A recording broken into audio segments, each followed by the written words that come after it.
ஓசி டிக்கெட்டா?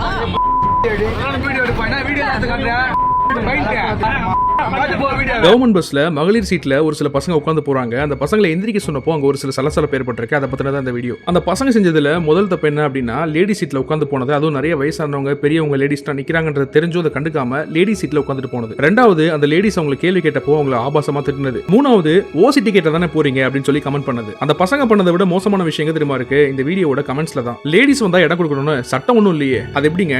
காசு கொடுத்து டிக்கெட் வாங்கினவங்க நின்றுட்டு போறதும் ஓசியில போறவங்க உட்காந்துட்டு போறதும் நியாயமா? அது first time in history comment sections work for men. Woman joker, பசங்க கெத்து. இந்த கமெண்ட் பண்ணது ஒரு பொண்ணு. அந்த பொம்பளை பேசுனது ரொம்ப திமிரா இருக்கு. முதல்ல அந்த லேடிஸ் பேசுனது திமிரா இருக்கா இல்லையா, அதுல என்ன தப்பு இருக்கு அப்படின்றதெல்லாம் பார்க்கறதுக்கு முன்னாடி கான்டெக்ஸ்ட் என்னன்றதை புரிஞ்சுக்குவோம். பெரியவங்க வயசானவங்க நிறைய பேர் நிக்கிறீங்களே, நீங்க இப்படி லேடி சீட்ல உட்காந்துட்டு போறீங்களே அப்படின்னு சொன்னதான் அவங்களோட கான்டெக்ஸ்ட். அதுக்கு அந்த பசங்க எப்படி வேணா ரிப்ளை பண்ணியிருந்திருக்கலாம். ஆனா கெட்ட வார்த்தையில திட்டுறதோ இல்ல நீங்க ஓசி டிக்கெட் தானே போறீங்கன்னு சொல்லி கமெண்ட் பண்றதோ ரொம்பவே தப்பு. சரி, கமெண்ட்ஸ் போட்ட மகான்களுக்கெல்லாம் ஒரு கேள்வி.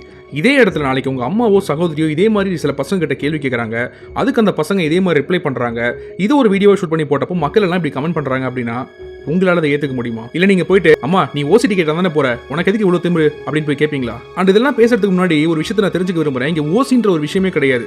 இது கவர்மெண்ட் மகளிருக்கு கொடுத்துருக்கக்கூடிய ஒரு சலுகை. இன்னும் ஃபாரின் கண்ட்ரீஸ்ல பாத்தீங்கன்னா குவாலிட்டியான எஜுகேஷன் மருத்துவம் சொல்லி நிறைய சலுகைகளை கவர்மெண்ட் கொடுத்துட்டு இருக்காங்க.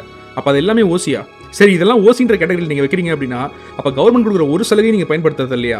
நீங்க வந்து ரேஷன்ல போய் பொருட்கள் வாங்குறது இல்ல, எந்த கவர்மெண்டோட சப்சிடியும் பயன்படுத்துறது இல்ல. அப்படி இதெல்லாம் ஓசின்னு சொல்றவங்களுக்கு நான் ஒரு விஷயம் சொல்றேன், இதெல்லாம் பொதுமக்கள் கட்டுற வரி பணம். அந்த வரி பணத்திலேருந்து உங்களுக்கு வரக்கூடிய வெகுமதி. இது ஓசி கிடையாது. இந்த மாதிரி கவர்மெண்ட் கொடுக்குற ஸ்கீம்ஸை யார் வேணாலும் எப்ப வேணாலும் பயன்படுத்தலாம். அரசியல்வாதியும் சரி, ஐஏஎஸ் ஆஃபீஸரும் சரி, யாருமே இதை ஓசின்னு கேட்டகரைஸ் பண்ண முடியாது. கொஞ்சம் ரீவைண்ட் பண்ணி பார்த்தோம்னா இந்த ஓசின்ற இந்த ஒரு பிராண்ட் உருவானதுக்கு யார் காரணம் தெரியுமா?